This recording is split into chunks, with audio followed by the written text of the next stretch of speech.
ভাইয়া আসসালামু আলাইকুম। ওয়ালাইকুম আসসালাম।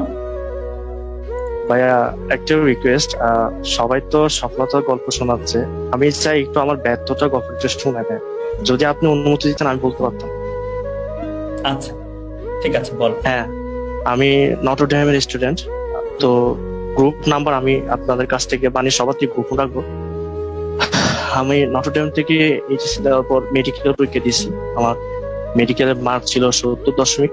হুম, ডেন্টালে এক্সাম দিয়েছিলাম, ডেন্টাল অতটা ভালো হয় নাই, তো ওইখানে মার্ক ছিল 68। তারপর ভাইয়া বুয়েটের প্রিলিত হয়েছিল, তো রিটেন কি বলবো আসলে, মানে এমন একটা সিচুয়েশন, বুয়েটের রিটেনের রেজাল্ট দেখে আমি অবাক। ওয়েটিং লিস্টে আছে, আসবে না, সিরিয়াল অনেক দূরে। আজকে ডিউটি দিল, হয়তো সিট আসবে ভাইয়া 4,000-এর উপরে সিরিয়াল নাম্বার। তো আমি আসলে আমি জানি না আসলে আমি আমার রেজাল্টটা কখন অ্যাকসেপ্ট করি নাই, কারণ আমি ফার্স্ট ইয়ার থেকে সবসময় বলতে নটরডেমে যে পরিবেশ থাকতো ওই পরিবেশে বড় হয়েছি আমরা। সবসময় কোয়েশ্চেন ব্যাংক সলভ বলেন, এডমিশনের প্রিপারেশন বলেন, সবকিছু থাকতো মাইন্ডসেট। কিন্তু আমি জুনিয়রদের উদ্দেশ্যে একটা কথা বলতে চাই, আমি সবকিছু গোপন রেখে আসছি।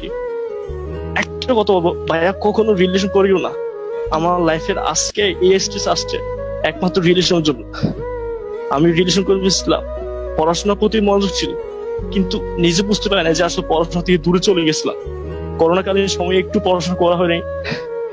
আজকে রেজাল্ট বলতে হচ্ছে আমার এইরকম অনেক ক্লোজ ক্লোজ রেজাল্ট করে আজকে আমার ফ্যামিলি থেকে বলতে হচ্ছে অনেক দূর।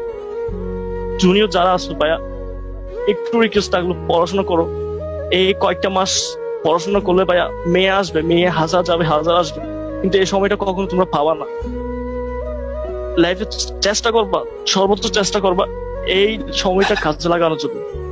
আমি জুনিয়রদের উদ্দেশ্যে এটা বলবো, 22 হোক 23 হোক, সবার ছোট ভাইদের জন্য এই কথাটা আমি বলবো। তোমরা চেষ্টা করবা, সর্বোচ্চ চেষ্টা করবা যেন পড়াশোনা এবং মা বাবার কষ্টটা দিকে থাকানোর জন্য। আমি কক্সবাজারের সন্তান ছিলাম, আমি কক্সবাজার থেকে নটরডেমে চান্স পেয়েছিলাম, অনেক গ্রামের স্টুডেন্ট ছিলাম আমি, কিন্তু আসলে বুঝি না যে আসলে এরকম যে একটা কালো জগতে যে পা দিয়ে দেবো আমি আসলে কখনো কল্পনা করিনি। তো আসলে আমি জানি না আমার কপালে কি আছে। আমি হয়তো আমার দাবিতে হয়তো সিট আসবে, আমি জানি হয়তো একটা সিট পাবো, কিন্তু যে আশা ছিল, যে ছোট থেকে বড় একটা যে স্বপ্ন নিয়ে বড় ছিল, ওইটা কখনো আমার হয়তো বা পূরণ হবে না হয়তো বা। জুনের উদ্দেশ্যে এই কথাটাই আমি বলবো যে রিলেশনটা কখনো করিও না, পড়াশোনা ঠিক মতো করিও, বা আমার কষ্ট দিয়ে তাকাও ভাইয়া। কয়েকটা মাস কষ্ট করলে তোমার সারাটা জীবন সফলতার মতো ফুল দিতে থাকবে। ধন্যবাদ ভাই, আসলে এই কথাটা আসলে আচ্ছা, বলা